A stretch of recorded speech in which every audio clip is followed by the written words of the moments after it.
Այսօրվա նիստի ակնկալիքների մասին ինչ կորոշի դատարանը ձեր կարծիքով։ Դե իմ կարծիքով դատարանը չի որոշելու, դատարանը ընդհանրապես հայտնելու են որոշում, ինչ իրենց վերևից հրահանգած կլինեն։ Այսինքն ցանկացած դեպքում դա այսպես լավի կամ արդարության ու արդարադատության մասին չեն ակնկալիքները։ Սպասելու ենք տեսնենք այս անգամ ինչ են հորինել իրենց SMS ուղարկողները կամ կոնկրետ հրահանգավորողները։ Տիկին Հակոբյան, մենք տեղյակ ենք, որ այս օրերին Արցախի Հանրապետության ազգային ժողովի նախագահ չեն կարողանում ընտրել։ Խնդրում եմ հայտնել, թե ինչու եւ ինչ խմորումներ են ընթանում այս բանը։ Ես բազմիցս մեկնաբանել եմ իրավիճակը եւ հիմքում դրել եմ, որ որևէ անհաղթահարելի բան չկա, եթե կա ցանկություն։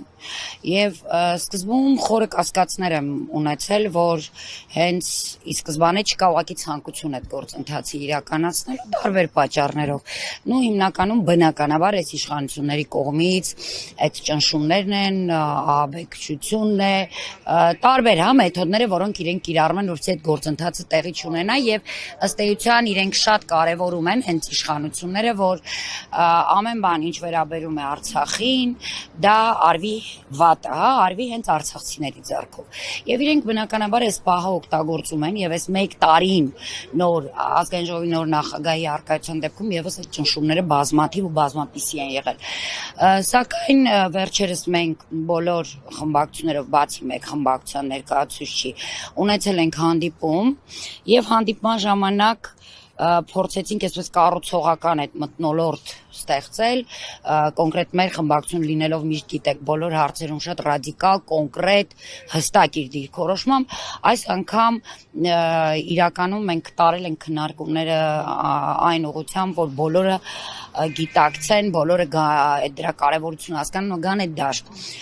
Ես այս պայմանությամբ կարող եմ ասել, որ դա այս պահին ստացվել է եւ հիմա մենք ժամանակ ենք վերցրել մինչ օգոստոսի կեսերը, կոնկրետ ոչ թե մեր առաջարկությամբ, այլ խմբակցության, որովհետեւ բոլոր առաջարկված տարբերակները այս վիճակից դուրս գալու մենք կարողանանք ներկայացնել, յուրաքանչյուրը կարողանա եւ քննարկման արդյունքում գտնվի լավագույնը, այնուհետեւ իրականացնի, բայց այս պայմանությամբ ես վստահեցնում եմ, որ դուրս ենք եկել քննարկումից բավարարված այն առումով, որ միանշանակ պիտի տեղի ունենա ազգային ժողովի նախագահի, ինչու՞ չէ նաև փոխնախագահի ընտրություն։ Այսինքն ներքին խժդժանքներ չեն եղել, ճիշտ եմ հասկանում։ Եղել են, անընդհատ եղել են, որովհետև նորից եմ կրկնում, դրանում մեծ ներգործություն ունեն հենց իշխանությունները, այսինքն իրենք ինչ-որ անտեսանելի ձեռքով փորձում են կառավարել նաև այնտեղ ներսում, բայց մենք նաև մեր մոտեցմամբ փորձել ենք մի կողմ դնել այդ ամենը, նաև այդ հորդորը եղել է մեր կողմից, ընդունել են շատերը, բոլորը ավելի շուտ իրենց կողմից է եղել այդ հորդորը, որ դնում ենք ամեն բան մի կողմ, անցյալ, չգիտեմ, ներկայի իրավիճակ եւ կենտրոնանում ենք կոնկրետ մեկ կարևոր հարցի շուրջ, այն է ազգային ժողովի նախագահի ընտրություն, որովհետեւ հակառակ դեպքում պիտի յուրաքանչյուրը գիտակցի, որ